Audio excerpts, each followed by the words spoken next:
तरीके से देखते हैं इस बार के कार्यकाल में जनता ने फिर से आपको चुनी है, क्या कुछ शिक्षा की व्यवस्था है, बिल्कुल। सड़क, स्वास्थ्य, कुछ जो कमियां, कुछ जो छूट गए हैं पिछला टर्म मेरा ये जो 5 साल का रहा, कुछ चीज़ों को मैंने टारगेट किया किसको करना है, क्योंकि 2 साल कोविड में भी था, 3 साल का जो समय था।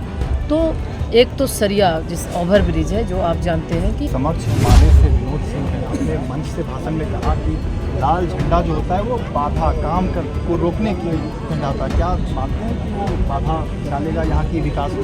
बिल्कुल, अभी भी आप देख रहे होंगे आज बगोदर की अगर हम बात करें, अन्य विधानसभा में अब चले जाएं, लगभग 30 वर्षों से लगभग हम कह रहे हैं उनके पिता के समय से यहाँ पे लोगों का यहाँ पर वो प्रतिनिधित्व करते आए हैं। पिछले 5 साल, पिछला टर्म जब माननीय रघुवर दास जी की सरकार थी, आदरणीय नागेंद्र महतो जी वहाँ से विधायक थे, उस समय इस 5 साल के दौरान उन्होंने 900 करोड़ की योजनाएं सैंक्शन कर बगोदर विधानसभा को सौगात दी। कोडरमा से प्रत्याशी अन्नपूर्णा देवी शिक्षा राज्य मंत्री भी थे मोदी कैबिनेट में। आज इस वक्त पीएम मोदी यहाँ से जनसभा को गिरिडीह के बिरनी में संबोधित किया है। मैडम कैसे देखते हैं फिर से एक बार इसके बाद मोदी सरकार, आज इस सभा को आपने देखा, लोगों का जोश, लोगों का उत्साह, और सुबह से ही लोग अपने प्रिय नेता यशस्वी प्रधानमंत्री आदरणीय नरेंद्र मोदी जी को देखने के लिए, सुनने के लिए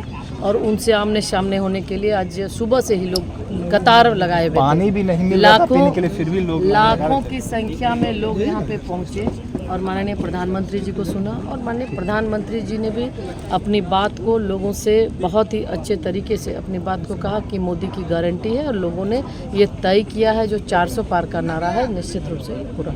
मैडम इस बार के तरीके से देखते हैं इस बार के कार्यकाल में जनता ने फिर से आपको चुनी है, क्या कुछ शिक्षा की व्यवस्था है, बिल्कुल। सड़क, स्वास्थ्य, कुछ जो कमियां, कुछ जो छूट गए हैं पिछला टर्म मेरा ये जो 5 साल का रहा, कुछ चीज़ों को मैंने टारगेट किया किसको करना है, क्योंकि 2 साल कोविड में भी था, 3 साल का जो समय था। तो एक तो सरिया जिस ओवर ब्रिज है जो आप जानते हैं कि ये वर्षों से इसकी मांग थी, यहाँ हजार लोग रोज़ परेशान होते थे, प्रभावित होते थे।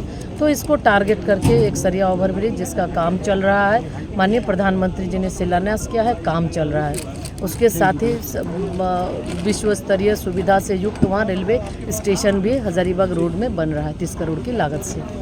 और उसके साथ इंटरसिटी जिसमें स्वर्गीय रीतलाल प्रसाद वर्मा जी का ये एक सपना था कि ट्रेन वहाँ से चले। उन्होंने रेलवे लाइन श्रद्धेय अटल बिहारी वाजपेयी जी के समय जब वो प्रधानमंत्री थे, उन्होंने शिलान्यास भी करवाया था, और उससे सीधे कनेक्टिविटी गिरिडीह को नहीं होती थी। बड़ी आबादी गिरिडीह के है, गिरिडीह में रेलवे स्टेशन बने 100 साल से ज़्यादा हो गया था, लेकिन वहाँ से कोई सीधी ट्रेन नहीं थी।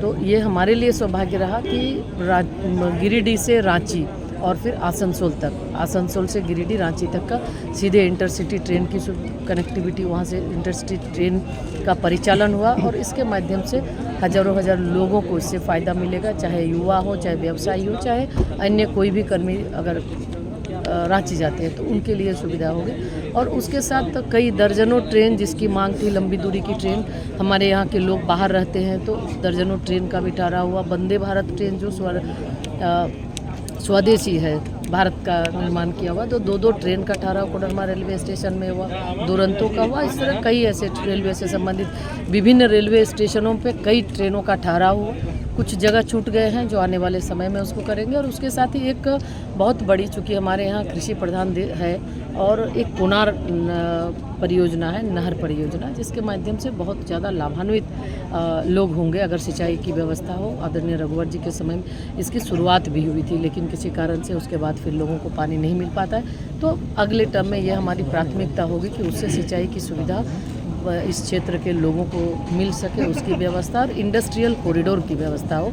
ये हम प्रयास करेंगे ताकि उसके माध्यम से लोगों को रोजगार मिल सके। आपके समक्ष माले से विनोद सिंह है, अपने मंच से भाषण में कहा कि लाल झंडा जो होता है वो बाधा काम को रोकने की झंडा होता है। क्या मानते हैं कि वो बाधा डालेगा यहाँ की विकास को? बिल्कुल, अभी भी आप देख रहे होंगे आज बगोदर की अगर हम बात करें, अन्य विधानसभा में अब चले जाएं, लगभग 30 वर्षों से लगभग हम कह रहे हैं उनके पिता के समय से यहाँ पे लोगों का यहाँ पर वो प्रतिनिधित्व करते आए हैं। पिछले 5 साल, पिछला टर्म जब माननीय रघुवर दास जी की सरकार थी, आदरणीय नागेंद्र महतो जी वहाँ से विधायक थे, उस समय इस 5 साल के दौरान उन्होंने 900 करोड़ की योजनाएं सैंक्शन कर बगोदर विधानसभा को सौगात दी, चाहे वो पावर सब स्टेशन हो, पावर ग्रिड हो, सड़कों का निर्माण हो। तो उन्होंने कई ऐसे कॉलेज का निर्माण हो, कई चीज़ों को इन्होंने बनवाया। लेकिन उसके बाद आप देखें तो आज भी अगर आप जाएंगे देखेंगे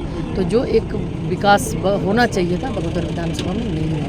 तो इसलिए हमेशा ये बाधक है, ये लोगों को लड़ाने का काम और कहीं ना कहीं चीज़ों को अड़ंगा लगाकर रोकने का काम इनके द्वारा किया। विस्थापन जैसी समस्याएं से भी निजात मिलेंगे? नहीं, निश्चित तौर पे ये हमने कहा कि जो इन सारी समस्याएं हैं बिल्कुल उसको समाधान करने की उसका प्रयास करें। चलिए, तो ये थी हमारे साथ कोडरमा से प्रत्याशी अन्नपूर्णा देवी, जिन्होंने कहा है कि इस बार अगर यहाँ की जनता फिर से एक बार मौके देते हैं तो 5 साल के जो कार्यकाल में जो काम बच गया है वह कार्य को पूरा करने का काम करेगी। और नरेंद्र मोदी की अगुवाई में, पीएम मोदी की अगुवाई में चूँकि कैबिनेट राज्य मंत्री भी थी और वो कई कामों को करने का लक्ष्य रखा है इस बार के कार्यकाल में।